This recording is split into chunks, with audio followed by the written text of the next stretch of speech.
নমস্কার।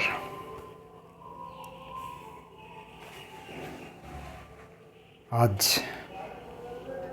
অন্য কোনো রকম বাক্য ব্যয় করব না। কবিতা আশ্রম পত্রিকার এবছরের শারদ সংখ্যা জয়দেব এবং অশোক তরুর মাধ্যমে আমার কাছে এসে পৌঁছেছে। কবিতা আশ্রমের শারদ সংখ্যা প্রতিবারই আমি পেয়ে থাকি। গত কয়েক বছর কবিতা আশ্রমের এই পত্রিকাটি, এই বহুমূল্যবান পত্রিকাটি, এটি অর্থমূল্যে এবং বিষয়ের মূল্যে উভয় দিক দিয়েই এটি একটি মূল্যবান পত্রিকা। এই পত্রিকাটি গত কয়েক বছর আমি বিনামূল্যেই আমাকে দেওয়া হয়েছে, আমি পেয়েছি। আমার কাছ থেকে কেউ এর বিনিময়ে অর্থমূল্য নেয়নি। কিন্তু এক সময়ে আমি এই পত্রিকাটিতে কয়েক বছর পুজো সংখ্যা এবং সাধারণ সংখ্যাগুলোতেও বহুবার লিখেছি, গদ্য লিখেছি, কবিতা লিখেছি। কবিতা প্রসঙ্গে সাক্ষাৎকার, নাট্যকাব্য ইত্যাদি বিভিন্ন রকম ব্যাপার আমি সুযোগ পেয়েছিলাম। সেজন্য আমি কবিতা আশ্রমের গোষ্ঠীর প্রত্যেকের প্রতি কৃতজ্ঞ ছিলাম।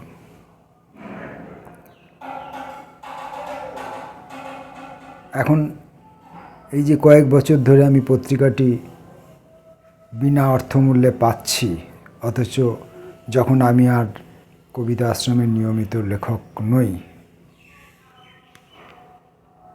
তখন কোথাও আমার একটা অতিরিক্ত কৃতজ্ঞতা বোধ আমার মধ্যে কাজ করে। তো এবারেও যখন অশোকের হাত দিয়ে আমার কাছে এই পত্রিকাটি পৌঁছালো, এই মূল্যবান পত্রিকাটি, এর কাগজ, এর ছাপা, বৈচিত্র্য, নবীন প্রবীণ লেখকদের সমাহার, সব দিক দিয়ে এটা একটা অতি উত্তম মানের পত্রিকা। তো এই পত্রিকাটি আমার হাতে যখন এসে পৌঁছালো, কোথাও আমার একটা কৃতজ্ঞতা জ্ঞাপনের, বিশেষ করে কৃতজ্ঞতা জ্ঞাপনের প্রশ্ন এসে দাঁড়ায়। এবং সেই কারণে আমি ঠিক করেছি যে আমার এই ইউটিউব ভিডিওর মাধ্যমে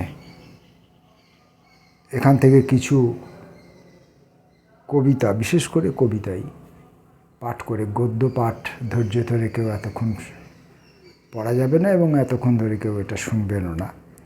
তো কিছু কবিতা, কিছু কিছু করে কবিতা আমি পাঠ করব দুটো কারণে। একটা হচ্ছে এই সংখ্যাটি পাওয়ার কারণে, এবং এক সময়ে আমি কবিতা আশ্রমের ঘনিষ্ঠ ছিলাম, হয়তো মানসিকভাবে এখনও ঘনিষ্ঠ আছি অন্তত আমি মনে করি। তো এই উভয় কারণবশতই আমি এর প্রাপ্তি স্বীকার স্বরূপ এখান থেকে কয়েকটি কবিতা পড়ব এবং আমার নবীন কবি বন্ধুদের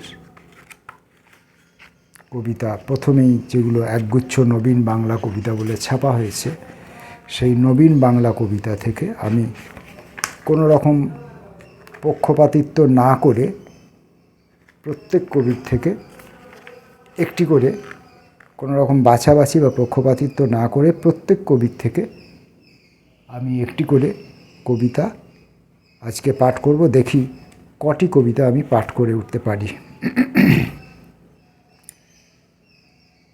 প্রথম কবির নাম সুতপা চক্রবর্তী, বাড়ির নাম কুর্চিফুল। দুটো কবিতার একটি সাধারণ নাম বোধহয় দেওয়া হয়েছে, বাড়ির নাম কুর্চিফুল, প্রথম কবিতার নাম সুরেশ দাদু এবং পরের কবিতাটির নাম কুরচিফুল, অথবা বাড়ির নাম কুরচিফুল নাম দিয়ে তাঁর একটি সিরিজ কবিতা আছে। সেই সিরিজ কবিতার থেকে তিনি হয়তো দুটি কবিতা দিয়েছেন, একটি সুরেশ দাদু এবং আরেকটি কুরচিফুল। সেই কুরচিফুল কবিতাটি আমি এখন পড়ব। আমি কেন বড় হলাম? না না, আমার শরীর কেন বড়দের মতো হলো? অথচ ভেতরে ভেতরে আমি ছোট রয়ে গেছি, ভেতরে ভেতরে আমি শিশু রয়ে গেছি। এ নিয়ে আমার অশান্তির শেষ নেই, দিন রাত অশান্তি করি। বাড়ির সাথে এখন আমার দীর্ঘ আড়ি, দীর্ঘ দীর্ঘ আড়ি। বাড়ি আমায় ভুলে গেছে, কুরচিফুলের দেশে গেছে। বাড়ির ভেতর কুরচিফুল, ভুল ভুল। বাড়ি আমার মস্ত ভুল, বাড়ি আমার ছোট্ট ভুল। বাড়ি আমার কুরচিফুল, মস্ত ভুল মস্ত ভুল। সুতপা চক্রবর্তীর কবিতাটি পড়লাম। এরপর কনক মণ্ডলের একটি কবিতা পড়ব, মায়ের স্মৃতির কাছে। অনেক কান্নার জলে পান্তা ভাত হয়ে খিদের অক্ষরে লিখে দিও ধনুকের ছোরা। মা ভুলে যাচ্ছে সকল প্রিয় দিনের কথা, আমি অনাথ হয়ে পড়েছি মায়ের স্মৃতির কাছে। প্রিয় ঘর ঘন ঘরে ঘুরে চলে, কাকে বলি এই কান্নার জল পান্তার কথা?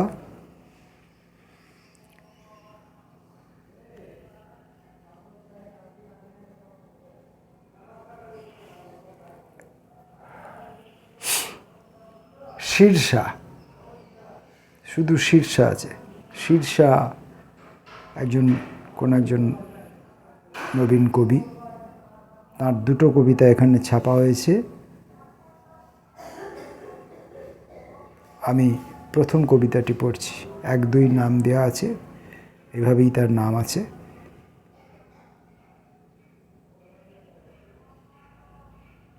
মৃত মানুষের মুন্ডু নিয়ে দৌড়ে বেড়াই আমরা এদিক ওদিক, এপাশ ওপাশ, আর চারিদিকে তীক্ষ্ণ হয়ে ওঠে পৃথিবীর কান্না।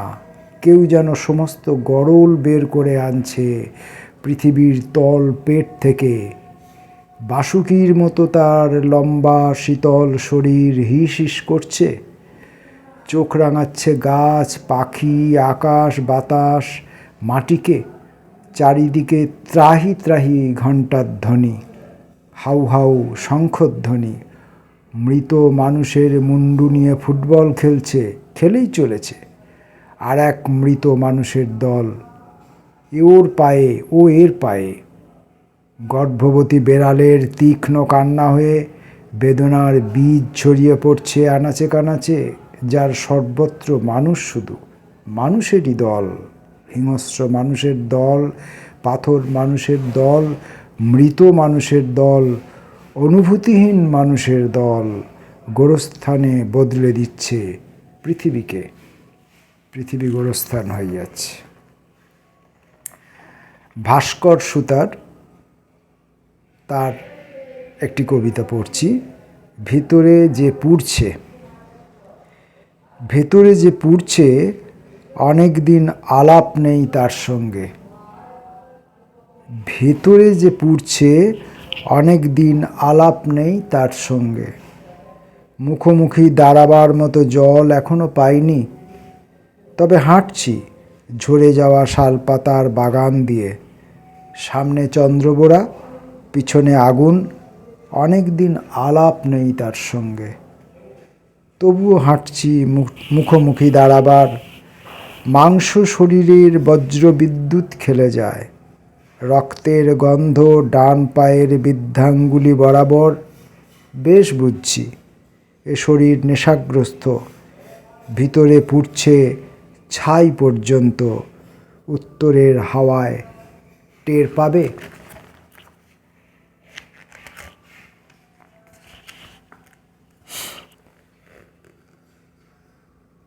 রুমা তপাদারের কবিতা ঘামের সোহাগ এই নাম দিয়ে, ঘামের সোহাগ এই নাম দিয়ে 3টে কবিতা আছে, 1, 2, 3। আমি প্রথম অংশটাই পড়ছি। এখানে আকাশ শুধু ধোঁয়া ধোঁয়া, পৃথিবীর গর্ভ থেকে হাঁ করে অন্তত অভিমুখে চেয়ে আছে অন্ধকার। ভাঙনের পরে দিয়ে যাবে অবশিষ্ট আলো। নেমে যাওয়ার ডাক আসে, প্রাণ হাতে নেমে যায় প্রাণের পুরুষ কত কত। উঠে আসে দেহে মেখে কালি ধুলো, মাঝে মধ্যে কত কত নোটে গাছ আচমকা সফল মুড়লো। রুমা তপাদারের ঘামের সোহাগ কবিতার 1 নম্বর কবিতাটি পড়লাম। এবার বন্যা লোহার। বন্যা লোহারের চিহ্ন। অজ্ঞাতবাস চাইনি আমি, এই নির্জন পথ ধরে কেবল চলে যেতে চেয়েছি। চলে যেতে চেয়েছি এই বাড়িঘর, চেনা জানা চোখ মুখ, সামান্য আবহাওয়া সংবাদ ও কয়েকটি কুশল বাক্য ফেলে। প্রসাধন কিছুই কিছু নয়, তীক্ষ্ণ মুখভঙ্গি, ক্ষিপ্র কটাক্ষ সকলই রইল। রইল তার বিষণ্ণ মুখের ন্যায় আর্দ্র ফুলগুলি বৃষ্টিতে। রইল অকাতর আমার আনন্দ, আশার অপরাহ্ন আমার প্রস্থান চিহ্নের মতো। আশার অপরাহ্ন আমার প্রস্থান চিহ্নের মতো। পরের কবি দিব্যেন্দু ঘোষ, তাঁর প্রথম কবিতাটা পড়ব, শূন্যের পথ। আজকের রাতটা অন্যান্য রাতের মতো নয়। আজ আমি রাস্তা হারিয়ে ফেলেছি নিজের দোষে। এক প্রকার ঘোরে, যেমনটা তরুণ কবিদের সঙ্গে হয়। আপাতত শুয়ে আছি রাস্তায় মাছিদের সঙ্গে, ভাবছি আকাশের দিকে চেয়ে যদি কেউ ডাকে। হাত ধরে তুলে নিয়ে যায় এখনই কবিতা পাঠের মঞ্চে। তাহলে কি চারদিকে রটে যাবে কবির অপমৃত্যু? ভয় নেই প্রজাপতি, এখনই মরব না। শূন্যের পথে কোনো প্রকার গাড়ি চলে না। ভয় নেই প্রজাপতি, এখনই মরব না। শূন্যের পথে কোনো প্রকার গাড়ি চলে না। দিব্যেন্দু ঘোষের কবিতা। এবার রামকৃষ্ণ মাহাতোর কবিতার শিরোনাম কবিতা। এখান থেকে একটি কবিতা পড়ি। আমি কিন্তু কবিতাগুলো পরপর পাতা উল্টাচ্ছি, প্রথম দেখছি, সেখান থেকে যেটি মনে হচ্ছে সেটি পড়ছি। এগুলো কোনোটাই আমার আগে থেকে পড়া নেই, বাছাবাছির কোনো ব্যাপার নেই, কোনো কবিকেও বেছে নেওয়া নেই, কোনো কবিতাও বেছে নেওয়া নেই। জাস্ট পত্রিকাটির প্রাপ্তি স্বীকার করার জন্য আমি এই কবিতাগুলোকে পড়ছি। রামকৃষ্ণ মাহাতের কবিতা শিরোনামে 2টো কবিতা আছে, তার থেকে প্রথম খণ্ডটা পড়ছি। বৃষ্টিতে কতবার ভিজেছি মনে নেই, তবু প্রতিবারের ভেজা নতুন মনে হয়। মাথা থেকে জল চুইয়ে মাটিতে ঠেকে। সমস্ত ঘাম, সমস্ত পরিশ্রম, সমস্ত ক্লান্তি মাটিতে বন্ধক রাখি। সেই ঘাম, সেই পরিশ্রম, সেই ক্লান্তি ঋতুমতী হয়ে উঠলে যথাসময়ে দুধ ভরে। সেই ঘাম, সেই পরিশ্রম, সেই ক্লান্তি ঋতুমতী হয়ে উঠলে যথাসময়ে দুধ ভরে। আমাদের তো রুক্ষ চোখ, অকারণে জল চেয়ে বসি।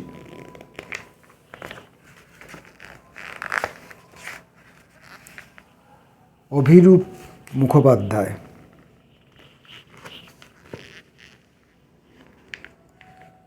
তার দ্বিতীয় কবিতাটির দিকেই আমার চোখ গেল। বৈধব্য।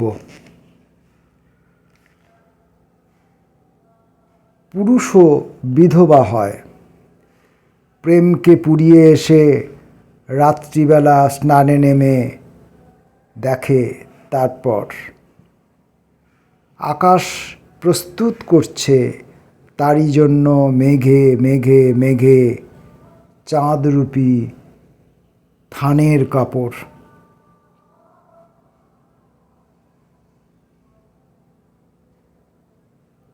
বৈধব্য কবিতাটি, অভিরূপ মুখোপাধ্যায়ের বৈধব্য কবিতাটি আরেকবার পড়ি, খুব ছোট্ট কবিতা, আরেকবার পড়ি।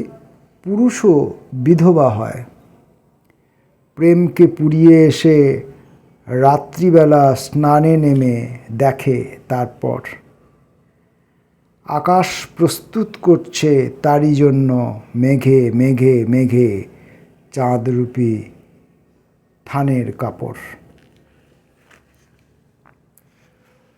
অমর্ত্য বিশ্বাস।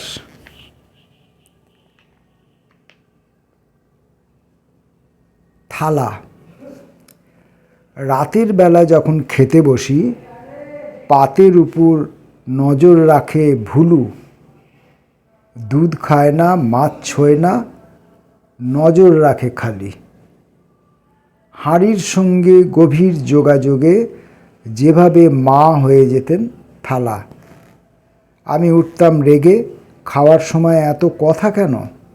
মা বলতেন, নষ্ট হয় না যেন। জিভের ওপর শৌখিনতার খিদে আর আসে না, নজর ওঠে ভুলুর চোখের দিকে, যে নজরে কোনো একদিন মা থাকতো গরম ভাতের পাশে। রাখি সর্দারের একটা কবিতা পড়ব। গঙ্গা প্রদেশের মেয়ে। রাখি সর্দার। নদীও কখনো কখনো বিষণ্ণ, একা, বিসর্জনের দেবী ঘটে চুপ করে কাঁদে। নদীর সেই বিষাদ দৃশ্যের গভীরে ঝাঁপিয়ে পড়ার পূর্বেই দেখি সুদূর কালের থেকে ভেসে আসছে এক শ্যাওলাটে নৌকো। নৌকা বোঝাই মাটির খেলনা, আরেকটি নরম পাথরের শিলমোহর। জিজ্ঞেস করি, শিলমোহরটি কার? মাঝি মুখ নিচু করে উত্তর দেয়, সিন্ধুভূমির সম্রাট পাঠিয়েছেন গঙ্গা প্রদেশে থাকা তার মেয়েকে। এরপরের কবি সোমা দত্ত। মধুমেহ। চিনি খেও না, বুকের থেকে তুলে নাও রুপোলি ছুরি। রক্তে বিষ মিশে জটিল হয়ে ওঠা হিমকণা তোমাকে ভেঙে উল্টে ঘুরিয়ে ফিরিয়ে হাতের তালুর উপর বসিয়ে ফুঁ দিলে শরীরের সব নদীপথ শুকিয়ে যাবে। নদী ছাড়া এই দেশটাকে চেনা যায় না। বরং মধু খাও, মাখো মোম, আগুলে জড়াও তৃষ্ণা, মুখ দাও তরুণ গাভীর মাঠে, চিনি খেও না।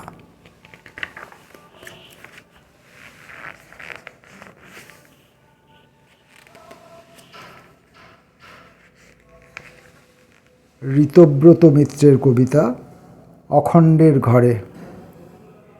এবার ছদ্মবেশে রাজার রাজ্য পরিভ্রমণ শেষে সন্দেহ সংশয়ের দোলায় দুলছে জয়ের স্মারক সোপান। কথায় কথায় ভিড়মি খাচ্ছে মন্ত্রী শান্তি অমাত্য সব। যুদ্ধ ছেড়ে শান্তি চেয়েও যুদ্ধে সামিল ধীর প্রাণাপান। মৃত্যুকে বিচ্ছেদ ভাবি তাই সায় দিয়েছি বিষম খেলায়। কান কাটে যার, সুর কাটে তার, তার কাটে সব মোটা সরু। পাপী তাপির এই সমাবেশ মান্য করে কাজীর হুকুম। বুড়ি ছুঁলে চোর হয় না, ভক্তি বাঞ্ছা কল্পতরু। মায়া কাজল পরিয়ে যদি জল দিয়ে ফের দেয় ধুয়ে, অন্তর্ধানান্তের অনবাদ্যে তোমার ফিরবে না হুঁশ, বিসর্গলোপ করেও কেমন স্বরসন্ধির আর্শ প্রয়োগ, এইখানে সে বদ্ধ জীবার, ওইখানে সে মুক্ত পুরুষ।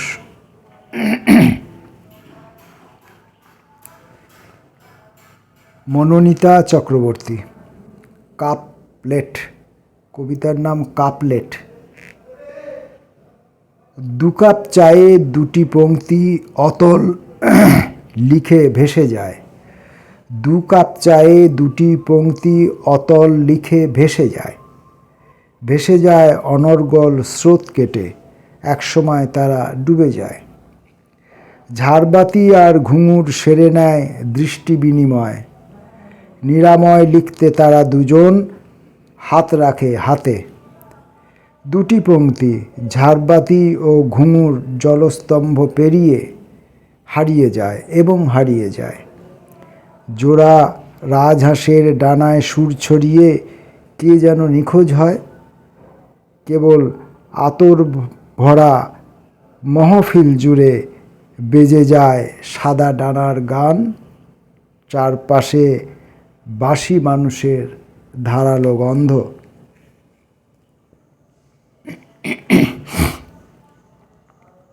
দেশি খাজরা। দেশি খাজরার 2টো কবিতা আছে। আমি নবারুণ 2টো কবিতার নাম, এখানে 2টি পার্ট আছে, 2টো কবিতারই নাম নবারুণ। আমি প্রথম অংশটি পড়ব। নবারুণ। এই শুরুটুকু ধরে চলে যেতে হবে আরও শেষের দিকে। খোলা জানালা পেয়ে ঢুকে পড়া হাওয়া জানে কতটা নিঃশব্দে কুঁকড়ে উঠি সাদা বিছানার চাদরের উপর। এভাবেই হয়তো কেটে যাবে দিন, কেটে যাবে রাত। নাভির নিচে জমে ওঠা দুরূহ বিদ্রোহ জানে একদিন দেখা হবে কোনো পথ ও বাঁকে মুখোমুখি দাঁড়িয়ে আর এক নবারুণ তখনই যেন মৃত্যুর পূর্ববর্তী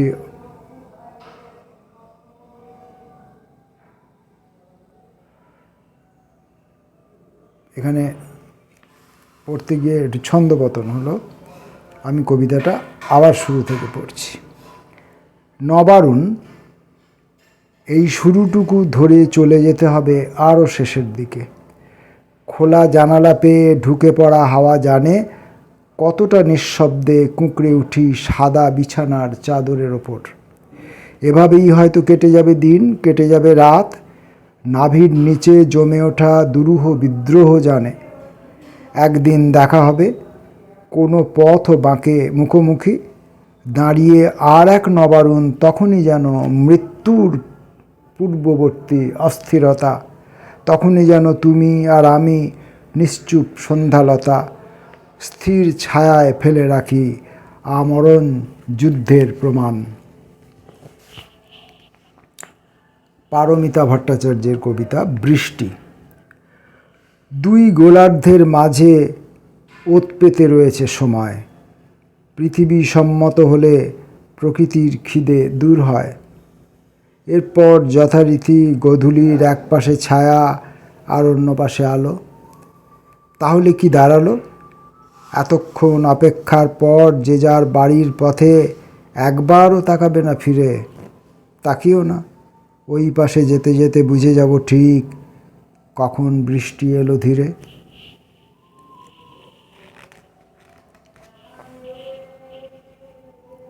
পারমিতা মুন্সী। তার কবিতার নাম জ্যোতিচিহ্ন। অনেকটা সময় পেরিয়ে গেলে কথোপকথন থেকে বিন্দু ও বিসর্গ উধাও হয়ে যায়, রহস্য মজে যায়। অধিকার জন্মে গেলে বাক্য সরলীকৃত হয়, দায়সারাভাবে দাড়ি পড়ে যায়। এমনকি অসমাপ্ত বাক্যেও সংশয় জন্ম নেয় মনে। তবে কি অনধিকার ভালো? ভালো কি থেমে থেমে কথা বলা, যাতে সেমিকোলন অবধি নজরে পড়ে? যা কিছু ভাসমান তাই মনোগ্রাহী, এমনটাই তো হওয়ার ছিল। কেন যে ভেতরে ঢুকতে যাও? কেন যে সরল বাক্য বলো? ভুল করো, ভুল মেনে নাও, সুনীতিবাবুর দোহাই তোমাকে। এরপর থেকে কথা বলবে জ্যোতিচিহ্ন বহুল, থেকে থেকেই উপচে পড়বে কমা, সেমিকোলন, হাইফেন, আরও যা কিছু সব। কেবল মোদ্দা কথাটা শেষ অবধি বলা যাবে না, কিছুতেই বলা যাবে না। এই বর্ষায় ভালোবেসে ফেলেছি আপনাকে, তোমাকে, মানে যাকে বলে একেবারে লেজে গোবরে, মানে যাকে বলে একেবারে লেজে গোবরে। গৌরব চক্রবর্তী, তাঁর কবিতা অরণ্য সম্ভব। তোমার বিষাদটুকু নিয়ে ফিরে যাব, এত কাছে এসে তবু পুরোপুরি আশাই হলো না। তোমার বেদনার চেয়ে বড় আশ্রয় কিছু নেই, তোমার ব্যথার টানে এতকাল শুধুই ঘুরেছি, এতটুকু ভ্রমণ হলো না। কিভাবে যে কোন সর্প ভেবে গলায় জড়িয়েছি, লতা পাতা ডাল, তারা সব পুষ্প হয়ে বিষাদের গন্ধ দিয়ে গেছে। কোন জন্ম পেলে বলো, মনে হবে পরজন্ম নেই? কোন আয়ুষ্কাল সেই হলুদ সালোয়ার থেকে ছিঁড়ে যাওয়া সুতোটুকু কুড়িয়ে রেখেছে? কোন অবিশ্বাসের পর বিশ্বাসের নাম তুমি দিতে পারো প্রেম? পৃথিবীর সমস্ত রাস্তার কাছে চলার প্রসাদটুকু ছাড়া কিছু নেই। আত্মার সমস্ত পোশাক খুলে ডুয়ার্সের জঙ্গলে চৈতন্য ঝোড়ার কাছে এসে বসি। মানুষের কামনার বিষে হায় এ অরণ্য একদিন লোকালয় হবে। সুকৃতি শিকদারের কবিতা লিপি। এই কবিতাটা পড়ে এখনকার মতো কবিতা পড়া শেষ করব। একটা সময় ছিল, বৃষ্টি আসার কয়েকদিন আগে থেকে আমার পায়ের নিচে ব্যথা শুরু হতো একটু একটু করে। বৃষ্টি যত এগিয়ে আসতো তত ব্যথাটা বুঝতে পারতাম। হাঁটার সময় গোড়ালি ফেলতে গিয়ে খুব অসুবিধা হতো। তবু আমি আনন্দ পেতাম এই কথা ভেবে, আমার পায়ের তলদেশে তাহলে একটি বেশ আবহাওয়া দপ্তরও আছে। অথচ ডাক্তারবাবু কী ওষুধ খাইয়ে দিলেন বলা ভার। কতদিন হয়ে গেল পায়ের তলায় ব্যথা হয়নি সেভাবে। পিঁপড়ের আচরণ ছুঁয়ে বৃষ্টি এসেছে হঠাৎ আঙিনায়। বোকামি বুঝতে না পারায় মাটির পুতুল গলে মিশে গেছে। ইদানিং একটু একটু ব্যথা টের পাই, কখনো পায়ের তলে তো কখনো হাতের তালুতে নিয়ে ব্যথা বাঁদিকের বুকে ডলি। ভাবি, একসাথে এত এত আবহাওয়া দপ্তর কি শেষে কোনো জোর প্রলয়ের খবর আনবে? খরলিপি মুছে গেল প্রায়।